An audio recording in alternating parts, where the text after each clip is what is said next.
राष्ट्रवादी काँग्रेसचा अर्थ खात्याबाबत दावा कायम आहे। राष्ट्रवादीचे प्रमुख नेते लवकरच मुख्यमंत्री देवेंद्र फडणवीस यांची भेट घेणार आहेत। महायुतीत अर्थ खाते राष्ट्रवादी काँग्रेस पक्षाच्या वाट्याला आले होते, त्यामुळे ते पुन्हा माघारी मिळावे अशी विनंती केली जाणार आहे। त्यामुळे पुन्हा एकदा आता अर्थ खात्यासंदर्भात चर्चा रंगली आहे। राष्ट्रवादी काँग्रेसने अर्थ खात्याबाबत पुन्हा एकदा दावा केला। हा दावा कायम आहे। राष्ट्रवादीचे प्रमुख नेते लवकरच मुख्यमंत्री देवेंद्र फडणवीस यांची भेट घेणार आहेत। महायुतीत अर्थ खाते हे राष्ट्रवादी काँग्रेस पक्षाच्या वाट्याला आले होते, त्यामुळे ते पुन्हा माघारी मिळावे अशी विनंती केली जाणार आहे। एक असं आहे की मधल्या कालावधीमध्ये अधिवेशन चालू होतं, अधिवेशन गेल्याच आठवड्यात संपलं। आज उद्या आम्ही मुख्यमंत्री महोदयांची वेळ मागली, या संदर्भामध्ये पुढची कारवाई त्यांच्याकडनं करावी अशी आम्ही त्यांना नक्की विनंती करू। नरहरी झिरवळांचं मंत्रिपद जाण्याची शक्यता असल्याची माहिती आता सूत्रांकडून मिळते। राज्य मंत्रिमंडळ विस्तार राष्ट्रवादीकडून धनंजय मुंडे आणि आमदार सुनील शेळके यांची आता मंत्रिपदी वर्णी लागण्याची दाट शक्यता आहे। आता पुन्हा एकदा मंत्रिमंडळाच्या विस्तारामध्ये खांदे पालट होण्याची शक्यता आहे। नरहरी झिरवळांचा पत्ता कट होणार आहे अशी विश्वसनीय सूत्रांकडून माहिती मिळते। तर राज्य मंत्रिमंडळ विस्तारात राष्ट्रवादीकडून धनंजय मुंडे आणि आमदार सुनील शेळके यांची मंत्रिपदी वर्णी लागण्याची शक्यता असल्याची माहिती आता सूत्रांकडून मिळते। नाशिकमधील ठाकरे सेनेच्या नगरसेवकांची आज बैठक होणार आहे। मातोश्रीवर आज दुपारी 12 वाजता ही बैठक होणार आहे।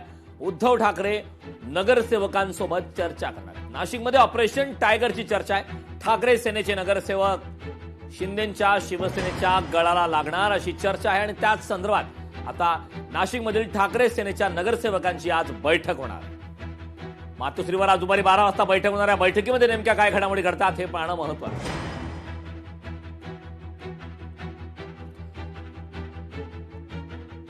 राज्यातील शेतकऱ्यांतर्फे फडणवीसांचा सत्कार होणार आहे। 56 लाख शेतकऱ्यांतर्फे हा सत्कार होणार आहे। शेतकरी कर्जमुक्ती योजना लागू केल्याबद्दल हा सत्कार होणार आहे। मुंबईतील यशवंतराव चव्हाण सेंटरवर हा सोहळा होणार आहे।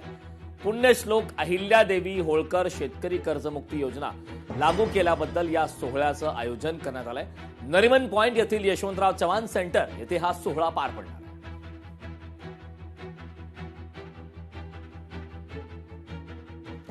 नवी मुंबईतील 4946 अनधिकृत बांधकाम प्रकरणी इमारती नव्हे तर दोषी अधिकाऱ्यांवर कारवाई करा, उच्च न्यायालयाने पुन्हा नवी मुंबई महापालिकेला फटकारले। अधिकाऱ्याची नावं न्यायालयात सादर करण्याचे निर्देश देण्यात आलेत। तर नवी मुंबई महानगरपालिका हद्दीतील 4946 अनधिकृत बांधकामांप्रकरणी सुरू असलेल्या सुनावणी दरम्यान मुंबई उच्च न्यायालयाने पुन्हा एकदा पालिका प्रशासनाला कडक शब्दात फटकारले।